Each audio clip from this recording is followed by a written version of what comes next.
What's up, guys? We are back. It's been a while since we've done one of these, but we are back in a big way. Please welcome, formerly known as Aiden English. Welcome, Matt. How you doing, man?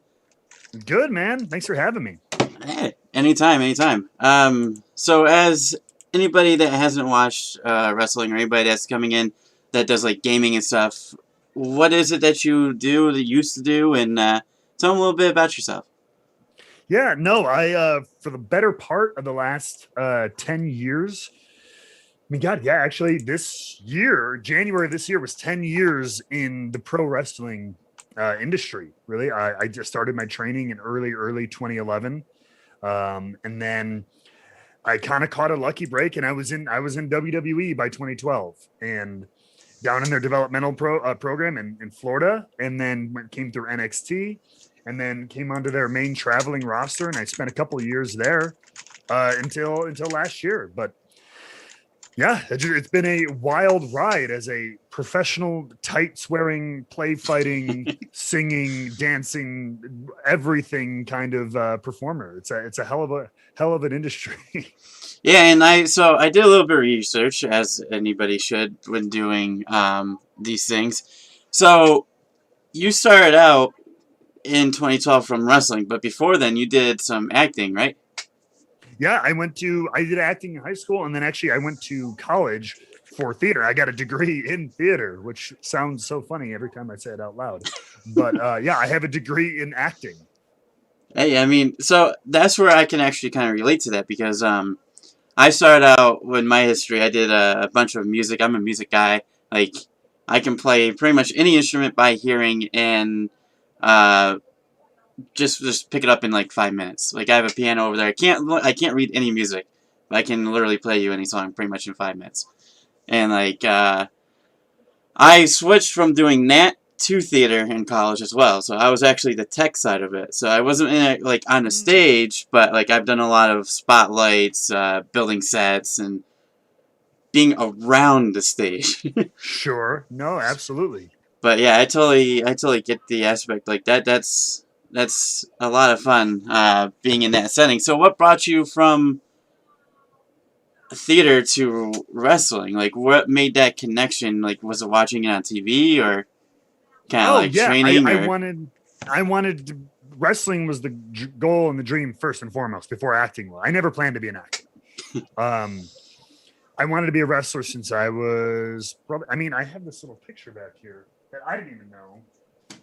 Um, my mom showed this to me. Oh I wow. This says Matt, age 5, and it's like this little project we did in school, and it's like I don't know, it's based on a storybook or something, but it asks you the question, who or what do you wish to be? And I told the teacher I want to be a wrestler. And apparently, I predicted what John Cena would look like in 2009, all the way back in 1992.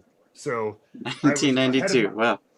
I was ahead of my time, and I don't remember it too much back then. I really remember it in like 98, 99 was when I kind of first fell in love with it. Height of the Attitude Era kind of thing. I was like 11 years old, and then after that, as I went to like middle school and high school, it just stayed with me. I was the kid who never grew out of it. So, and then acting was just something my friend suggested to me because he's like, "Hey, you like wrestling, you like performing, and all this stuff. Maybe you should try acting." And so I did, and I really love that too. And I'm like, well, this could probably help me with wrestling. So it was like I fell in love with wrestling, which brought me to acting, which then I used when I went back to wrestling. So you did a lot. Like, did you do like what were the plays that you guys were doing, or shows like any Broadway or any like musicals or? So, I mean, despite what had happened later in my career, I'm not a very good singer. I know, Could have fooled shocking me. red lights. Um, or at least I wasn't certainly back like in high school and in my college days. It wasn't my strong suit. But I was only ever in one musical, which was actually a terrible, like looking at it through a lens from like 2020, 2021 was a terrible idea to do because I grew up in the suburbs of Chicago. Especially our theater department, admittedly, was predominantly white students, right? Right. But the musical we did was a musical called Flower Drum Song, which is a really lovely musical, but it's an Asian American story. And it's about like an immigrant who comes over and she's kind of forced into this kind of or kind of arranged marriage sort of situation, but she falls in love with this other immigrant from another family, this other Chinese American citizen, and it's their struggle and their love story. It's actually a really sweet musical, but it's an all Asian cast. It's an all Asian story, and we're in a high school full of white kids for the most part, at least in the theater department. And so like they like made everybody up, like they didn't go overboard, but like we all had to like get these like wigs. I mean, and like they kind of did like some eye makeup, which was really in bad taste looking at it and everything like that. And of course there was one Asian student who was a great singer, a good dancer, and he didn't even get the lead. And then he was like the second lead, but I'm like, how in an Asian American story do we not get the one Asian student who's not only just Asian, but he's really talented. He's a great singer, like good dancer. He was a handsome son of a bitch too. I'm like, how is he not the lead of this musical? But yeah, so that was the only musical I was in, and it was definitely not something you would ever probably put on in high school in 2021. So it's always funny and cringeworthy looking back at that. That's crazy. So I mean, how long? So it was high school. So it only was what, like a weekend, or because I know like in college they sometimes run like 2 weekends at a time or so on and so forth. Yeah, so like that high school, yeah, it was, you had like you rehearsed for a month, and then it was the show weekend. It was Friday, Thursday, Friday, Saturday kind of thing.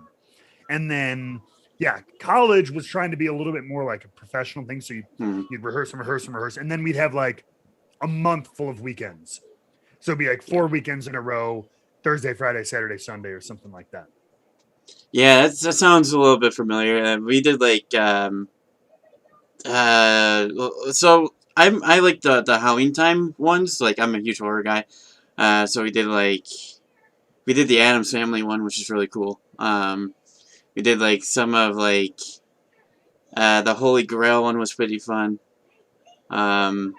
We did so many of them, but I got to also do shows too. Like I met Dave Brubeck. Oh yeah. From just doing spotlighting, I got a chance to meet him because I also did band in high school. It's funny because as anybody that knows who Dave Brubeck is, the piano player, correct? He came up with the song "Take 5." He played that song with us on the stage, and he sat next to the kid who played the piano.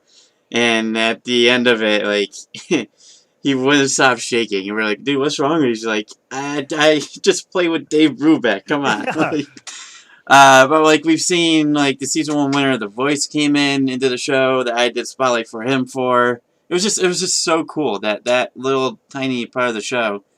Although you are, like, super high up in the catwalk above all the audience. If you drop, like, I think I've dropped like maybe like one bag of M&Ms once, and just oh god. At least you didn't drop a sandbag.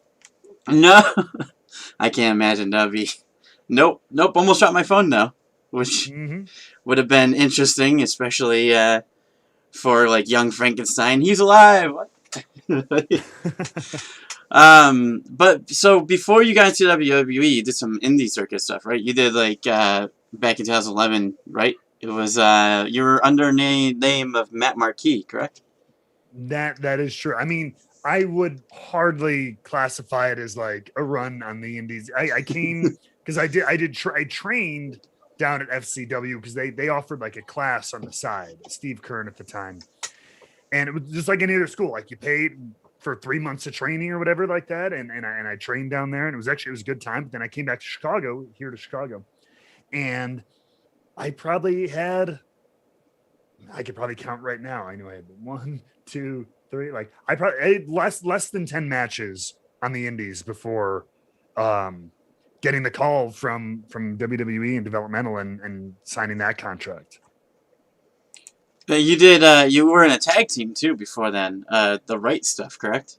No. That is so. You check the Wikipedia page, and I appreciate that. But as we all know, Wikipedia tends to I think there are a lot of things right, but there's some people throw some things in.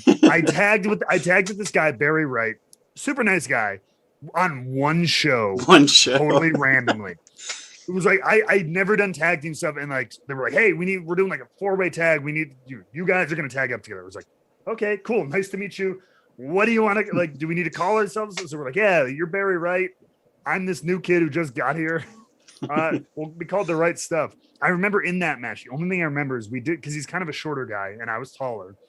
So we did a spot where one of the guys was in the corner and we did the old splat. He hopped on my back like a backpack and we did the running splash in the corner. But no, yeah, that was literally One the off. only time I ever tagged with anyone on the independent scene. But when you moved into NXT, you had, of course, everybody knows the Vaudevillains. Whose idea was it to come up with like back in the day, like those type of characters? Because they were first off, when you first guys came out and I first saw you, I'm like, oh, cool, it's like a ringmaster guy, and then it was like the black and white screen and. Like who came up with all that? Was that like you two or Vince or just backstage or how did that happen? Yeah, so that was kind of a group effort. I mean, no Vince, because Vince, especially at that time, had really no say in NXT. He still doesn't, as far as I know. Really, it's pretty much a Triple H project. Yeah. And so when they kind of wanted to pair us together, that people kind of kept throwing out like, hey, there's something. I don't know, like Simon was already kind of doing like the old timey strongman thing, and I had this theater character, so like. I don't know, like something, again, we kept hearing vaudeville and like old time circus act, carnival barker. Nobody had like a concrete idea, but all these things kept getting thrown out. So we're like, okay, yeah, we'll do like an old school, like vaudeville act kind of thing. We're these kind of outlandish vaudeville characters. We worked with Ryan Katz, who was working with NXT at the time. He was a great guy. Dusty Rhodes helped us come up with some of the ideas and stuff like that. But we were all just kind of throwing things against the wall. I will take credit for vaudevillains, though. Yeah. And if Simon or anybody wants to come after me, that's fine. Because I remember after they kind of pitched the initial ideas, I went home that night. It was like, all right, we need a name. Everybody keeps saying vaudeville.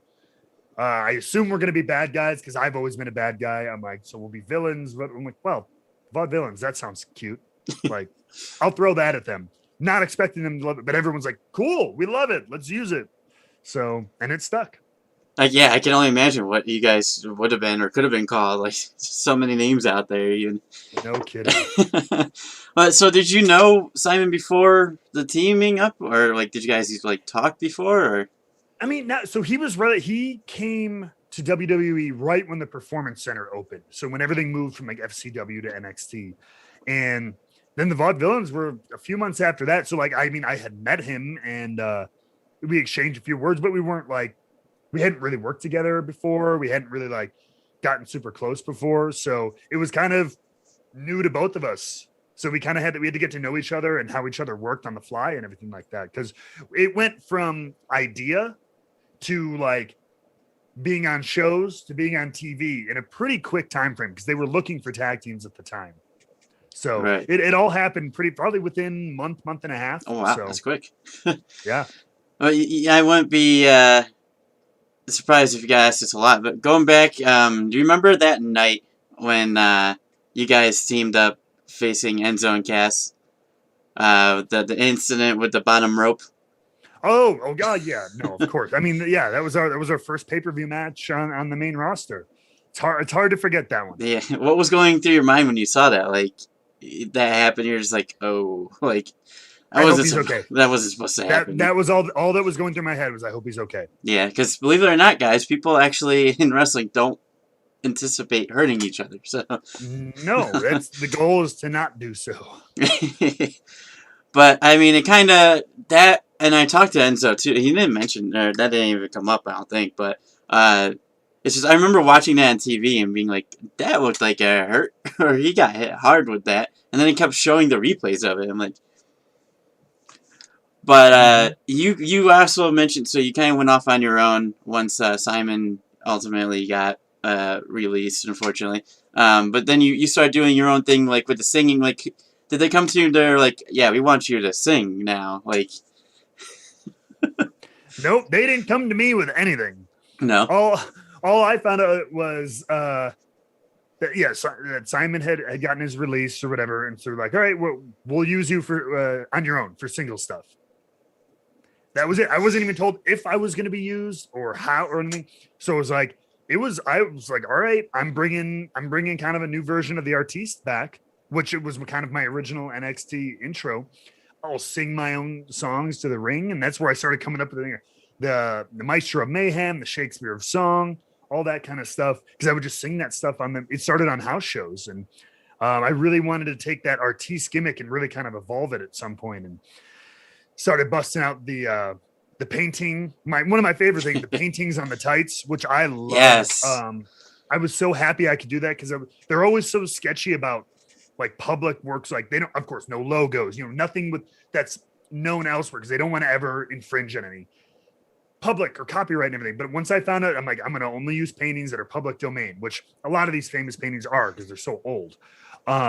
So yeah, like the Van Gogh tights are still my favorite. I'm probably going to bust those back out in the indies. Those are my favorite tights I've ever had made. The George Seurat painting, the Scream I had done. So like being able to do some of that stuff was really, really fun. But no, yeah, it was I brought it back on my own. I kind of started doing it. And actually a lot of people really, really liked it. It got a lot of heat on the house shows. I'll tell you that much. So, and then you had those round glasses too. Mm-hmm. my John Lennon glasses. You still got all that stuff with you? I've got like the scarf. I've got the tights, the glass. I went through so many pairs. Those are like $6 Amazon glasses. I'll share the link on Twitter if you guys ever want to buy them. Like they're super cheap, but I would go through them. I would lose them at buildings. At the time. So I can only assume. The only thing the company ever paid for me were flights. Yeah. Oh wow. That was literally it. All the gear, everything else, is mine. Oh, that's pretty cool. Or it was I paid for it. Yeah. Now, so you get past that. You get teamed up with Rusev, Rusev Day thing. That was the most recent thing you did there, besides being on the commentary. How was that working with Rusev, Lana, that whole storyline?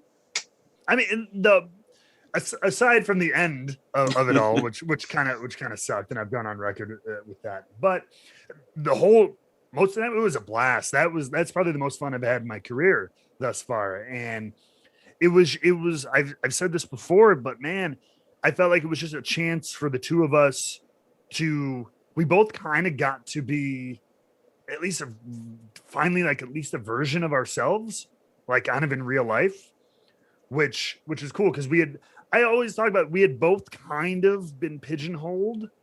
So again, and I love the artiste, the singing character and everything, because it always annoyed people. It always got heat.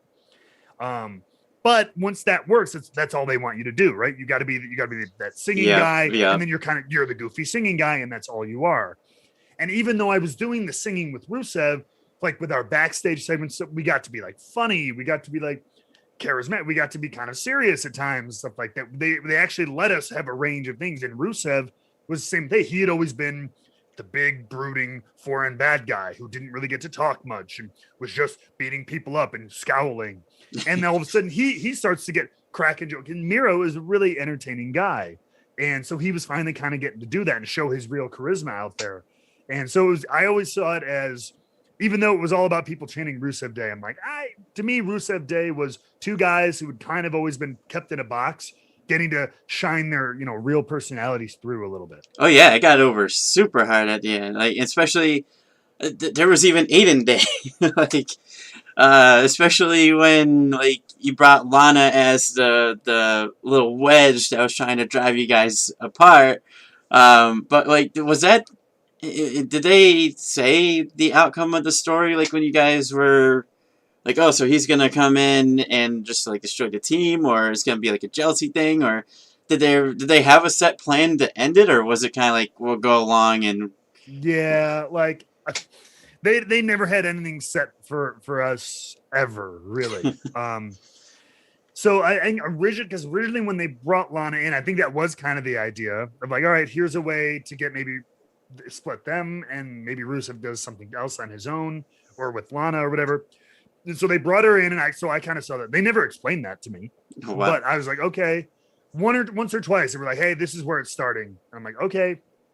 I knew this was going to happen eventually, as stupid as it was, but then they were like, "Never mind, we're not. You got." And then they had like the mixed match challenge and all stuff. Like, we'll have you guys kind of going as a unit for a little while, and then it kind of came back around and ended in that whole horrible angle. But it does seem like you could tell, like, you guys are definitely enjoying doing all that. Was there times, like, backstage or whatever that you were trying to, like... So there's a lot of times where wrestlers try to break each other while doing interviews or whatever. Was that, like, the case with you guys, or, like, trying to get the everyone to laugh a lot? Like, not like intentionally like that, like a rib where, like, I'm going to screw with you kind of thing. But, like, we would just do it. And, like, a lot of the... I loved working with Miro on a lot of these, like, the backstage stuff, because a lot of the time we would just, like, throw the script out the window. it would just be like, all right, like, and Rusev was good. What do we got to talk about? What do we got to say? Okay, don't give me that paper. Like, we'll just do this. And, like, I don't know. I pride myself on not breaking too much. And if you did, like, we made it to the point where even if you did break a little bit, it was fine, because we were being so kind of just verbose and over the top sometimes, and we were just having fun. And I could always just, worst case scenario, I could always just bust out anyway, stop, Rusev Day kind of thing, and it would end the segment and we'd be good, and it was so much fun. That's awesome. Giving that freedom is a lot of fun. A little bit, just a smidgen. So that brings me to the commentary thing for 205. Did you actually want to do? Somebody wants to know if you actually wanted to do the commentary and if you liked it. Of course, I mean, I'm assuming you wanted to be in the ring and performing, but right. So, I mean, well, I'll plug myself a little bit here. So if youtube.com/DramaKingMatt, I have a couple of these stories up there. I tell the whole, like, long form story of how I got from A to B and transitioned into commentary and everything like that. That's up there for sure. But I mean, the long and short of it, that was after Rusev Day, and I was trying to get back on TV into an angle, into a story or something like that. And they weren't taking my ideas, as they do sometimes, because I wasn't one of their top guys. So it was hard to get an idea through. And so I was spending a lot of time, at home or in, the classic in catering, right? Like, just not being used on television. Kind of like in the video game that they had where you get Vicky Guerrero on the screen saying, "Sorry, we have nothing available for you." I forgot. I think it was 2K. I forgot what it was. SmackDown vs. Raw at one point. It was just nothing available. Pretty much. And so, and I hate that. I'm like, I'm even more than like I'm not the guy who needs to, like, I need to be in the world championship, stories of, like, I'm not that, my ego is not that big. I want to be involved. I want to help the product. I want to just be a part of I want to be a cog in the wheel. Like, they always talk about, you're a cog in the wheel. You can always be replaced. And but I just want to be the cog. Let me be the cog. And so Tom Phillips, who runs the announce department, we'd always been buddies, and he was just like, I think you'd be good at this. Let's try it. And so I kind of did. And then Michael Cole put me on 205 Live, and I really fell in love with the craft of it. And I really, really like that side of things, to tell those stories, especially of a show like 205, where I didn't think those guys got enough of a spotlight. So to take my experience of, having been like a current talent in the ring, which they didn't have a lot of announcers that had that kind of experience. They had a couple former wrestlers and stuff from like years prior, but like someone who was literally like current talent kind of thing, and bring that and try to highlight these guys. It was an honor. And I really, really fell in love with the art of it. Do you still watch the product, or? From time to time? I don't have TV. No. Like, I mean, traditional TV. Don't get me wrong. I got my HBO, I got my Netflix, I got my Hulu stuff, right? But so, like, no, I don't have the USA Network. I don't even have like regular channels. I don't even bother dealing with those. So I don't watch the shows live, but I kind of keep up with on social media what's going on. And if any of my old buddies there are doing something, I make sure I check out the YouTube clip or the Twitter post about it, because I always want to keep up with my buddies. So when you got released, like, we've heard stories of people that were like, it came out of nowhere. There was no, like, hey, like, they didn't want to pick up the phone that day. because they were thinking, okay, well, this is gonna be next. Like it started getting the news out there the more they went on. Did that happen to you, or did you get any indication? Or I mean, no, the only indicator. So, like going into all the pandemic stuff, there were. I remember it was funny. I remember talking to Greg Hamilton, and he was like, he's like, "Oh crap!" He goes, "Do you think they'll start cutting people and letting people go and everything?" And I was reassuring him. I'm like, "Dude," which to be fair, I still think I was right. I was like, it's going to be rough. I know if we can't have live shows, it's going to be rough. But I'm like, this company is it's all about the TV deals, and we had just signed those huge deals with Fox and USA. I'm like, these like $1 billion deals over 5 years. I'm like, between that and the network, I'm like, that's where the money is. I'm like, live event attendance is not the money maker for this company. I'm like, so we'll take a hit, but I'm like, they're not going to start axing people in 1 month in. Sure enough. So I didn't think it would happen. And then the only indicator I got was earlier that day, Vince released that video to like the shareholders and stuff, just being like, time to batten down. Like sometime, uncomfortable decisions need to be made. I'm like, oh God, here it comes. And at that time, like I had been kept home for a couple of weeks because they weren't really doing 205 live anymore just for a couple of weeks. And so I'm like 205 is kind of the low man out on the totem pole as far as the show goes, or as like the show orders kind of go. So I'm like, once that video was released, I'm like, okay, I'm 90% expecting a call, and sure enough. oh wow, yeah, and you fast forward and we just had WrestleMania, and then a few days later, I think it all kind of came out of nowhere. It felt like it came out of nowhere that they did it again, but it's also like, oh yeah, they did it a year ago too. So I'm wondering if they're gonna just keep doing it on April 15th every single year. Because I mean, they did it again. I'm sure you saw the mess they made with Mickey James and the trash bag issue. I mean, did you have any comments on that? Like, did they give you your stuff back in a trash bag too, or? No. I've never heard of, just to be fair, I've never heard of anything like that happening to anyone else. I'm not saying it hasn't. I just haven't heard about it. Also, I didn't have any stuff. I keep my stuff. I don't leave my stuff anywhere. But I know some people do. They leave it on the trucks. Like some people have like costume pieces or something that they leave on like the production trucks. Is it like that? Yeah, no, that was an absolute shame. Yeah, and again, it came out of nowhere. It seems there's big names that they let go that none of us in our little group chat on Twitter were like, what are they doing? Like, yeah, like Samoa Joe, you have Mickey, like I said, and then you're like, you have people that were just on Mania and that were there, and then you do that. Like, I don't know. I just think there was a better way to handle all these. Even last year too, when they dropped like, what was it, 20 so people? Like, it just seems crazy. But going past that, obviously you moved on from that. You started doing Twitch. You started up Twitch. You do Twitch. You do gaming. So explain a little bit like how that happened, or what made you want to do that or get into gaming. Yeah. So I mean, like, I've always been, kind of an introverted kid. I always liked video games. You know what I mean? I had always been playing video games. I didn't really understand how the live streaming thing worked and Twitch and stuff like that at first. And I'd seen a couple wrestlers do it. Obviously, I had done stuff with Up, Up, Down, Down before. So like, I understood that the gaming space on like YouTube and Twitch and things like that was out there, but like, I didn't know how it worked. And I didn't think anybody would give a crap if I did it, kind of thing. I'm not Xavier Woods, who's kind of based, it's wrestling and then games. Like the other half of his life is based around it. So like I'm like, if I'm not him, I'm not going to be able to do it, right?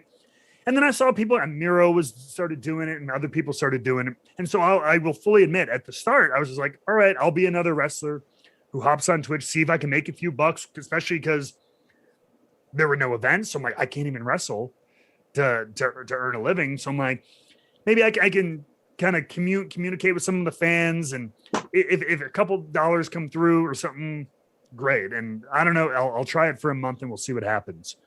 And kind of like the commentary thing, it was like Xavier Woods helped me. He's like, hey, start up, just get this and this and use this software and kind of get you started. He was really cool.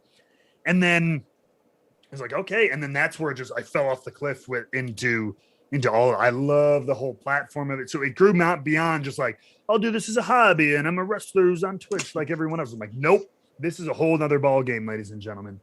And I really loved it. Loved creating the community I've got over there. Drama Club started doing stuff on YouTube as well, just content creation in general. And then now I'm kind of really exploring to take that broadcasting to the next level, or to at least to another level, maybe, and do esports. Because I mean, gaming is only growing more and more. I think esports will continue to grow more and more and go into the mainstream and stuff like that. So, and the more I can widen my palette like that, I love learning new things. And so, like, I've really fallen in love with this, with the community, with just the process of it. And I always say this: find something you can do that you'll like doing it, like when no one's watching. Like, so like I like sitting here and like getting this all set up, making sure lighting is good. Yeah. Editing videos, working on graphics, working on this stuff, getting, making a plan for what video is going to be next or what stream is going to be next. Like, I actually enjoy it. I will sit in this office for 8-9 hours at a time and have no problem. Like, I couldn't do that at a cubicle doing God knows what. I'm not qualified to do that at a cubicle doing God knows what either. But so I'm like, in addition to like, oh yeah, I get to be on stream and live with everybody. It's like, find something you like doing when it's not in the spotlight, when you're just doing it on your own time, your own sweat, kind of stuff like that. And so I've really fallen in love with all of it. It's not considered a job, right? What's that? You don't consider it a job, right? It's fun. It's enjoyable. I mean, yeah, it depends on what you consider. I mean, if you're just considering a job like anything you get paid for, I get, yes, but no, if you're talking about like a job, like it's something, it's a job, it's a grind. No, I look forward to it. Every time I click that go live button, I'm excited. Yeah. And it's been a year. Like, I thought it would wear up. No, it's been a year. I'm still excited every single time I click that button. Yeah, it's a lot of fun. I can say for myself, I am part of the drama club. I mean, I know you've seen me pop in there a few times. There's a link in the description to his channel on Twitch. If you go ahead and click it, give him a follow, I would appreciate it. He would appreciate it. Yeah, it's a lot of fun. So, like, do you remember, was there any nervousness on starting it up on, like, the first couple of games? And first off, what made you decide to do live streaming on Twitch via, or rather than YouTube? Or did you kind of do a little bit of both at the start? So, to be fair, I was introduced to live streaming, especially for gaming, like, pretty much directed at Twitch. Like, that's where Woods kind of did it, because he was streaming at the time on Twitch. And because that was, and still kind of is, the game streaming platform. YouTube has made huge strides in that department. There's still some, it's two different things, but I think YouTube's made some really great improvements. And I've been thinking a lot about maybe doing some live streams on YouTube. But just because that's where it seemed like the community was. That for all their faults, Twitch has a really great way of engaging the community, just with the silly things like emotes and badges and bits and like the raids and hosts and all these things that make you feel like you're connected to both the chat and the community and other streamers and stuff. They're really good with that stuff. They're lacking in some things, but they're really good with that stuff. YouTube is newer to the space, but they're growing. I'm exploring that space too. So yeah, I was just kind of shoved there because that was kind of suggested to me, and that was kind of the place to be. But but I think that might be changing. Big Boy Daily said, I loved watching you on Up, Down as Benedict Cumberbatch. Was that? Oh, God. Yeah. Oh, bleep that. The most controversial name in Up, Down history. Well, big. Like, I remember seeing, it's been a while since I've watched Up, Down, but I remember watching, like, the Madden tournaments with Seth Rollins whenever he lost breaking stuff, or AJ Styles, or with, like, Luke Harper, or Brody Lee, rest in peace. But how was that? Like, was that? I'm assuming that was all unscripted there too, right? On the Up, Down. Woods isn't giving us a script. He's just putting controllers in our hands and saying, "Be you," which in a locker room full of wrestlers is not hard to bring out some chicanery and fun. And I mean, yeah, once Woods started doing it, I think that opened the door for like a lot. Like I said, you got you have AJ, you got Paige, you got all these superstars or big names doing this gaming, and it's very successful, and I'm glad you're doing it too because it gives us all things to watch too. And what game like are you gonna do stuff other than gaming, or you think gaming's just gonna be straight where you are gonna be like? I don't know. I've been thinking a lot about that lately because, I mean, a lot of I'm trying to figure out what I'm like. I'm not Shroud, right? I'm not Ninja. So you're never going to come and watch me for like sick plays, like day in and out. Speed running. Yeah, where I could just sit there like clicking heads and you're just like, whoa, what that is never going to be me. So but I do like chat days where it's just like, hey, fine, let's chat wrestling. I did live watch alongs of the Royal Rumble and WrestleMania. We're like, we all get to live react together, and the chats pop it and answering questions and stuff like that. I used to do a more regular like chat day, like after, maybe Fridays after SmackDown or something like that. And I might bring those back because I think people actually really enjoyed those. But the gaming thing is more of a it's just to provide variety content. And like I said, I really want to get into kind of the esports space a lot too. And I would love to broadcast with a shoutcast for some of these games. So you know what? I got to learn the games. So that's why like I'm doing a series right now called Esports Noob, where like each these hugely popular esports game, I'm giving them a stream, maybe two, to just like, let's see how I like it. Because the games that I get into are going to be easier to learn about and eventually call for, because if you know the game and you like the game, it's going to be easy to recognize what's going on and stuff like that. So yeah, for the next foreseeable future, it's going to be that. I don't plan, if you're asking me, I don't plan to host like a podcast on there. I already do that on Wrestling with Whiskey, which is my other channel. So I do that kind of thing over there. And yeah, this is more for engaging the wrestling community, broadening into the gaming community, blending those together. But my exploration into gaming and esports as a kind of a new venture for me. Do you think you'll actually meet up with Woods again? I mean, he did that whole thing with Omega a few years back. I don't see why not. I hope so. I mean, I love the guy, and I have so many great experiences. So if I end up like, if this stuff does work out and I end up being able to go to like E3 or DreamHack or I don't know if they're gonna have TwitchCon again, but some of these conventions, if I could start really parlaying into doing stuff there, then I imagine I'm gonna run into him cosplaying as somebody, and we'll have a good old time.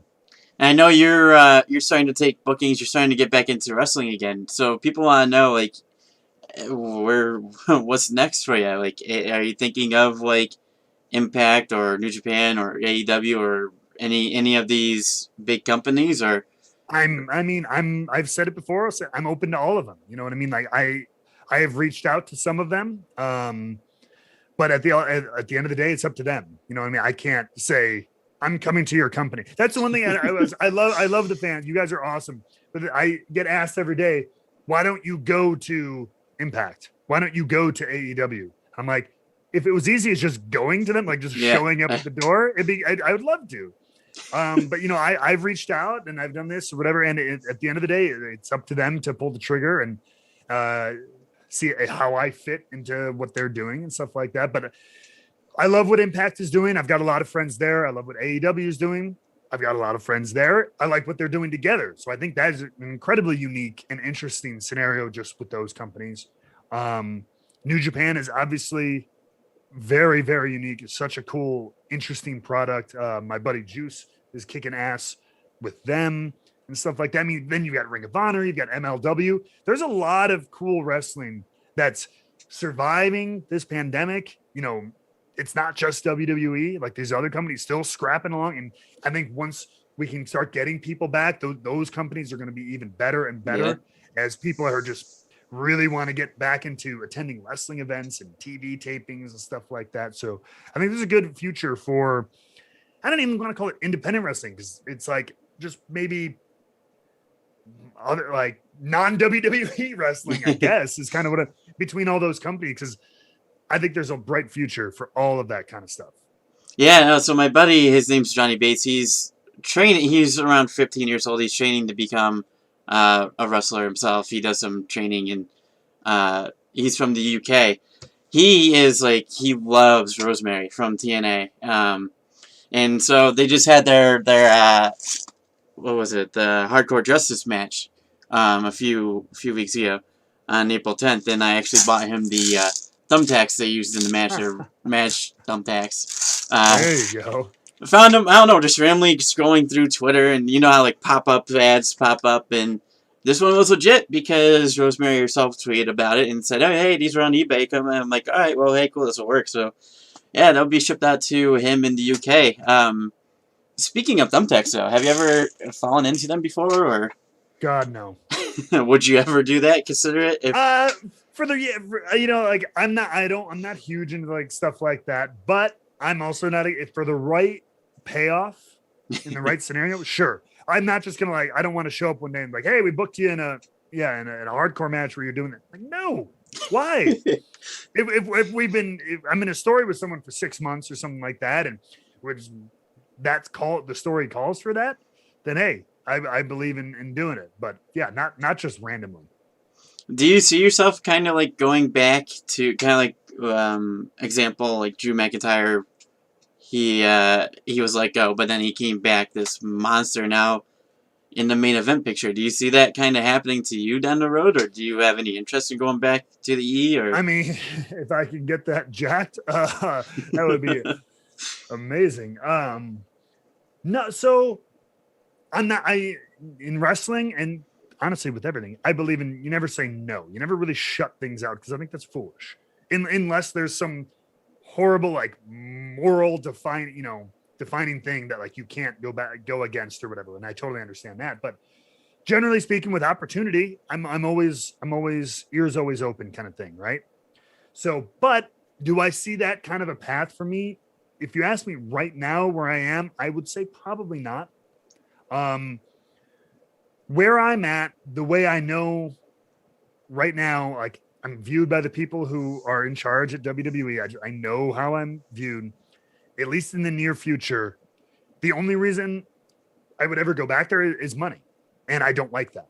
Yeah. You know what I mean? Like thinking about, I'm like, I have friends there, which would be cool to see again, but like the culture, like I said, the way I'm viewed, the way things are handled there, sometimes the way things are booked, and like it's not awesome. And I know there are some people there who are not having a good time. They're making a living, thank God, but they're not having a good time. So I'm like, I'm like, if that's your only reason to go back, I'm like, that's not a good reason to go back. I would think like you would probably have some funny moments of like, I could see you having funny moments of like R-Truth for the 24/7 title, but I could have funny moments with anyone, but that's kind of my whole point. We're back to the pigeonhole thing. Yeah. And I'm not against entertainment, but it's like when that's all they see, that's a problem. Right. Yeah. So this big, I want to do all of it. And they're like, oh, okay, do this. Open up to like any kind of match type too, like Elimination Chamber, Hell in a Cell, any of that type. Yeah. Experience at all. Absolutely. Again, the right place, the right story or whatever like that, or the right moment. Yeah, hell yeah. That's awesome, because like the world you're in now, you have so many different opportunities where that could happen. You just gotta. It's like getting any job, really. Like you said, you just can't just show up and be like, "I'm gonna start tomorrow." Like that doesn't happen. Yeah. Someone wants to know that you collect anything like figures or belts or shirts or anything like that. Whiskey. That's the only thing I collect. I swear to God, it's the only thing I collect. Coffee mugs, kind of, for a little bit. I don't even really do that anymore. But no, like wrestling, I had a bunch of action figures as a kid. I got rid of them as I got older. Which now looking at Ryder and Hawkins, I probably shouldn't have done that. But they were all open and broken anyway. But yeah, no, like I didn't collect. I have a bunch of like, anytime they gave us a free t-shirt for like takeover events or pay-per-views or European tours, I just kept those. I have those in a box in my basement. But other than that, I didn't actively collect anything. Have you ever heard of GTS Wrestling on YouTube? Grimm's Toy Show? I have.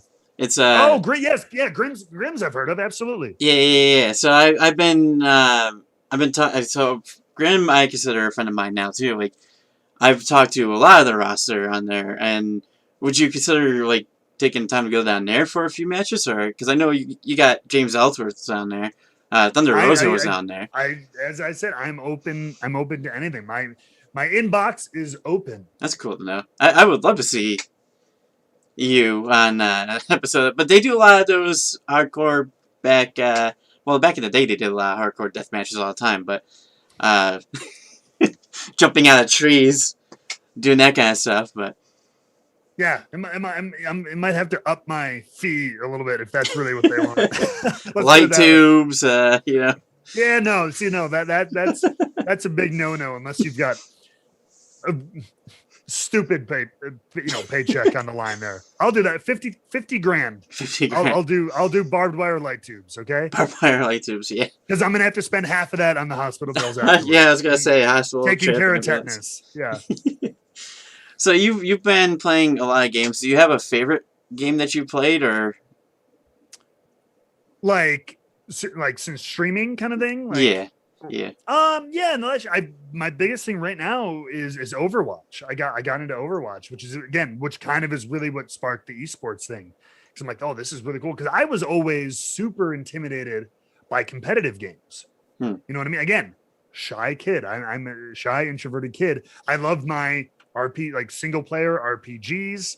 Online gaming intimidated the hell out of me. Because I'm like, everybody's so good. If they're, God forbid, I'm on voice comms, I'm gonna get yelled at, and all. It's way more intimidating to be in a Call of Duty lobby than it is to be in front of 60,000 people at WrestleMania. I will tell you that. Yeah, and it'll be a little kid yelling at you too. Yeah, the minute you do something wrong, like you get killed, or you don't put a shield in the right place, or something like that. Oh, you asshole! What the hell? You don't ever queue in this place again. And you free such. It's like, okay. GG's. But then I got into it and and I practiced and got more and more into it and stuff like that. But yeah, so like right now, I like variety. I love my RPG games. I love my open world games. But yeah, Overwatch is kind of my piece right now, just because Overwatch League is happening right now. Overwatch League 2021, and it's a lot of fun. Yeah, you won't find me in any public lobbies. If it's a game that I'm playing, I have a little community in Discord as well. That we usually are like 4 people. I usually stick with like the 4-person game. And I'll play like Phasmophobia. I love that game. Been playing that almost every single night at around like 11 p.m. on Twitch. And it's me and 3 other streamers that play and became really good friends. Like, who knew? Well, that's the best thing to do. And I need to be better with that. See, I can't. Shy kid. It's those games too. Like, yeah, playing by yourself and like solo queuing a lot of these games is rough. But both for just like your team is going to be terrible because either people are not communicating or they're not communicating well, and they're just running into the battle and getting killed and stuff. And you're like, let's have a plan. Yeah. So yeah, all these things. It's always better if you have a squad, even if it's just 2 or 3 people out of the team of 5 or 6 or whatever. So you guys can at least be like, hey, let's coordinate something. Yeah. Let's have it. You can joke. You can have some fun. So even when you lose, you're having a good time with your buds. Granted, we met through public lobby, but I mean, so that's the only time I really did that. And for Phasmophobia, it's a ghost hunting game for anybody that doesn't know. You're going out, you're trying to find what ghost type it is, and it was a scary game at first. Like, the noise, like, there's been days where I've been thinking this thing was gonna start moving behind me, and I'm like just looking at it, like, and no, and it just became more fun. You get higher levels, and yeah, we just sit there and we played every single night. And then I kind of branched off to the Call of Duty Modern Warfare or Infinite Warfare, the zombies. We loved like they had a nice theatrical kind of storyline where the characters were 4 or 5 teenagers that got sucked up into these old horror movies, and like every single map was connected in a way. It was really fun. But other than that, like, we're like Jackbox. I would play Jackbox games as well. That's kind of getting the most I've ever opened it up, because you do get like some random trollers that want to come in and kind of want to screw up everything and like threaten and all that other stuff. So I kind of stick away from that. But like what you do with Overwatch or any type of those, yeah, I try to stick away from that because I don't want that to be like, oh yeah, it's screaming kids. Or Fortnite. I play like maybe with like I think you did an interview with Luigi PS3. Does that name ring a bell? Luge PS3 back in the day. She has almost a million subs on YouTube. Her real name's Lauren. She was always at the 2K events, like with the the PlayStation obviously the WWE. But I think she might have talked to you once or twice. But maybe if I don't know, especially if it was like WrestleMania Access or something like that. I don't know. It's absolutely possible. 2K, it would have been like a 2K event for the newest game or something. She would always get invited to those. But yeah, I'm in her kind of community too, so I get to play games with her, like Among Us and all that stuff all together with that, which is awesome because I used to love watching her too. Now I get the chance to consider her a friend too, you know what I mean? So it's like, all this, gaming brings people together, which is awesome. Absolutely. From all over the world. Yeah, literally, like UK and he wants to know what's your favorite type of whiskey. Look what you started. Bourbon, baby. Bourbon. That's where it all bourbon. I mean, I like all styles, but bourbon is kind of my bread and butter. Yeah. Mm-hmm. So, are you a horror guy? Like, do you go into do you like a lot of horror games or horror movies or? Nope. Don't like the jump scares or anything. It's cool. I mean, and it makes for fun play. It's weird. My wife loves it, but also hates it. She likes spooky stuff. I've just never been. I don't know what it is. It just doesn't draw me in super much. But I'm always down to play those games because it's always some fun reactions. So again, for a stream or for a YouTube video or something, it's always a fun reaction. I always say it's not usually my go-to. It's fun watching the person play it until you're the person playing it. Yeah. I think at dead of night I started playing and I'm like, I've seen people playing and I kind of know the gist of it. Then I was literally shaking by the end of it. I'm like, I've only done one episode and it's been about a month since. So I'm like, do you want to play Phasmophobia or At Dead of Night? No, okay, I'm gonna go this way. But I'm a huge horror guy. I love horror. I love Halloween time. I worked in haunted houses before for over 7 years, so I'm the one jumping out at people. Have gotten punched a time or two. But I bet. but I love that stuff until I'm sitting dead in the face, just me in the horror game itself, and I'm hiding behind the chair. Yeah. But I gotta say, so I always open near the end of the episode or whatever. I always ask the guests, do you have any questions for me? Reverse the roles a little bit. I mean, not off the top of my head, man. I appreciate you having me on. Where do people reach, or where can people reach out if they want to book you for shows or podcasts? Yeah, the business email is dramakingmatt@gmail.com. There you go. And if they want to find you, I know you already said it once, but all your socials, Twitter, Twitch, all that stuff. So Drama King Matt is pretty much everywhere. You know what I mean? That's the email, obviously. But Twitch is Drama King Matt, YouTube Drama King Matt, Twitter and Instagram as well, all of the same. And then also the other kind of different tag would be Wrestling with Whiskey. That's on Twitter, Instagram, and YouTube. Especially so the Drama King thing. Before we go, that was you said you came up with that, right? That was your. Yep. So they loved it. That became a big catchphrase, as you know, as well. It was the nickname I kind of came up with early on, back in the FCW days. And wow! Yeah, because I've had Drama King in my Twitter handle since I think it was at WWE, so for 10 years now. So. And the name Made in English, was that you as well, or? That was from those from the early days. I gave them a list of 20, 30 names. They said no to all of them. And then they gave me a list of 10 names, and they're like, you got to pick one. And I was like, I knew I wanted to do the theatrical character. So I'm like, Aiden English sounds like a douchebag. Let's go with that. I gotta love it. Yep, there is his Twitch in the chat. Go ahead and click on it. Thanks, Johnny Bates, for putting it there. Yeah, you are also active on Twitter as well, as we see. You don't get a lot of that, to be honest. You get some superstars or past superstars that you reach out to and they're take forever to get back to you. But yeah, sure. you reached out to you, and you said you like to communicate, yeah. Yeah, no, I love it, especially. I mean, like this past year with again with pandemic and everything like that, a lot more time on our hands, right? So like, but I've taken advantage of that and I've really enjoyed it. Yeah, I like because I've had moments. I'll be honest with you. I'll be perfect. I've had moments like that too, where it's like because you get hit with DMs and tweets and stuff all the time, and you're like, okay, like it's Yeah. and there are days like on like TV days, you just get inundated with them, so you can't get back to everyone. But in this year, I was like, I want to drop any kind of maybe I was going to call it out what it is, a little bit ego or whatever. I want to strip away as much of that as possible. And I'm like, especially again, doing the Twitch and everything. I'm like, my whole philosophy here is building a community. And I'm like, so you can't just build a community and like push them off to the side. I'm like, you have to be involved in the Yeah. community. And so honestly, like, so I got more active on Twitter. And honestly, where I'm the most active though is in our Discord community. I mean, we have our own server, and so that's where I communicate probably the most. But then I wanted to open up that more on Twitter and stuff too. So yeah, communicate with your community.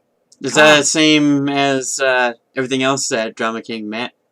No, so that one like because we're not like it's still a kind of burgeoning community. We're not like boosted or whatever it is, verified, blah blah blah. Me. So that one, I have the link in my Twitter profile though. So it's like a numbers letters kind of thing. Yeah, yeah. If I'm not already in there, I'm gonna have to check it. I have so many Discords I'm in. That's crazy. I know, me too. I know. I've got the whole list on the side. I'm like, oh my god. But speaking, we talked about right before we went live.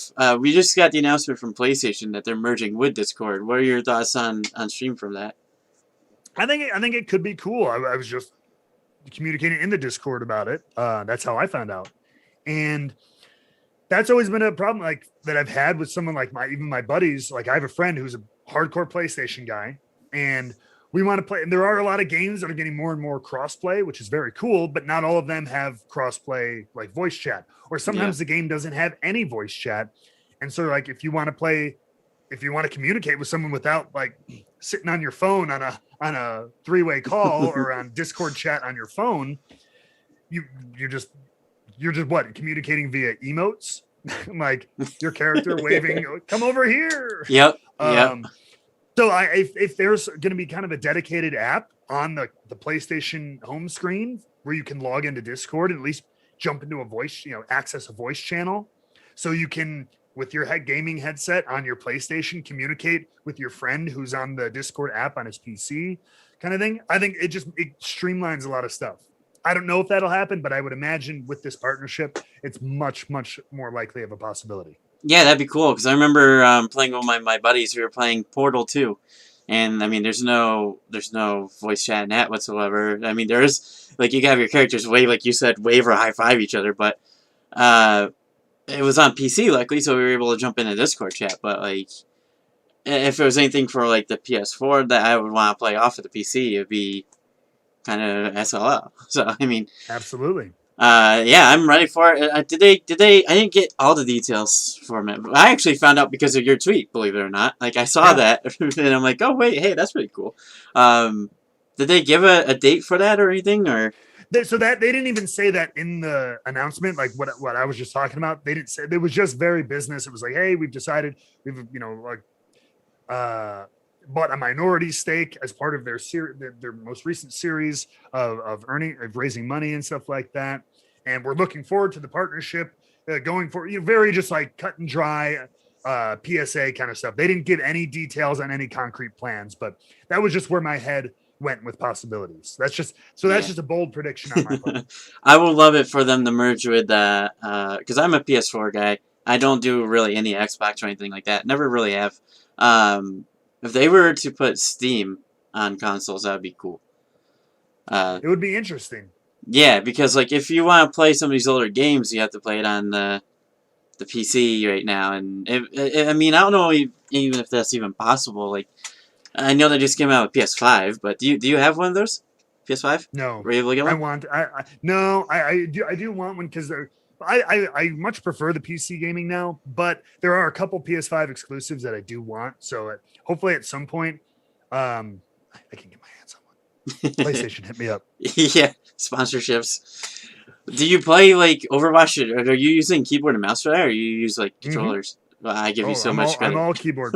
It was so bad at the start. I've been a console player for 20 years, Hmm. and I got it was like everyone said they're like, especially like competitive shooters and stuff like that. You Yep. want to be better, like keyboard and mouse is the way to do it. So I was like, oh, okay. So the first couple of weeks, I was like, oh my god, I was like dying every.